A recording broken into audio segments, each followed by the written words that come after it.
Très satisfait, pas trop du temps, mais du temps atmosphérique. Après, du temps, on est dans ce qui était visé et en plus, ça permet de prendre une seconde place, donc très content. Un jeune marathonien, c'est mon deuxième, ça a été un coup de cœur, voilà. On a été un peu tiré par le père qui en faisait avant, donc on a été attiré là-dessus et c'est vrai que c'est un effort bien particulier où le mental est énorme. La préparation doit être au poil et un respect de ces temps de passage qui sont impératifs pour pas craquer à la fin.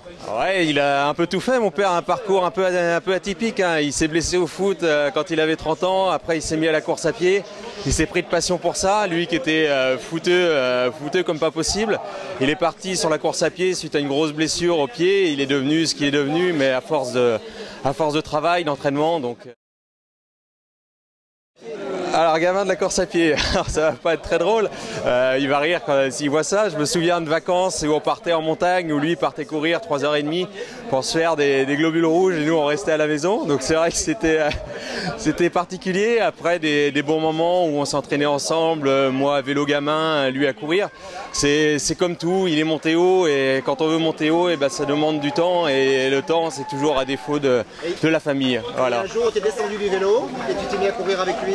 Alors non, on n'a jamais eu l'occasion. Je crois que tout jeune, on a fait un 10 bornes ensemble où il m'a mis une pâtée. Et je me suis dit un jour ou l'autre, j'arriverai à le battre. Et puis malheureusement, maintenant que je m'y remets sérieusement, ben lui a arrêté. Pour être marathonien, il faut être déjà à l'entraînement sérieux, il faut savoir s'entraîner, il faut connaître un minimum sa VMA, sa manière de s'entraîner. Et après, une fois qu'on y est, il faut être sérieux, il faut rester dans sa bulle, dans ses temps. Et puis on essaye d'oublier un peu l'effet groupe comme on peut l'avoir sur des courses beaucoup plus courtes. Sur un bon temps, moi je visais de descendre juste en dessous des 40, donc ça m'aurait fait des temps de passage à 3,45. On est parti vite, donc on est descendu à 3,30, 3,35 sur les premiers kilos, après 3,40. Et puis après arrivé aux 3/4, c'était plus dur, on est remonté à 4 minutes, 3,55. Donc au final, on mange 30 secondes au-delà des 40 minutes.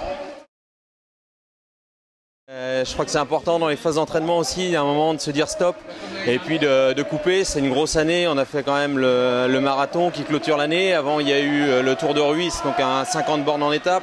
Il y a eu avant le 56 sur le trail du Morbihan, donc c'était une grosse saison. Là on va couper, on va se remettre au vélo, on va repartir sur de la VMA courte pour retrouver des jambes et refaire un peu de muscu pour pas se blesser surtout. Je vais être un peu atypique là-dessus. Comme je vous l'avais dit, mon père était grand sportif. Moi, j'ai vu des choses en club qui me plaisent pas forcément. C'est-à-dire que, contrairement à celle qui est à côté de nous, Nathalie, il y a des gens qui n'arrivent pas à rester humbles dans les compétitions, qui se sentent vite le centre du monde. Et on oublie vite dans les clubs que ce qui fait vivre les clubs, c'est les gens autour, les gens qui courent à côté, qui font pas forcément de performance, mais qui s'entraînent comme nous et c'est à eux qu'il faut tirer le chapeau.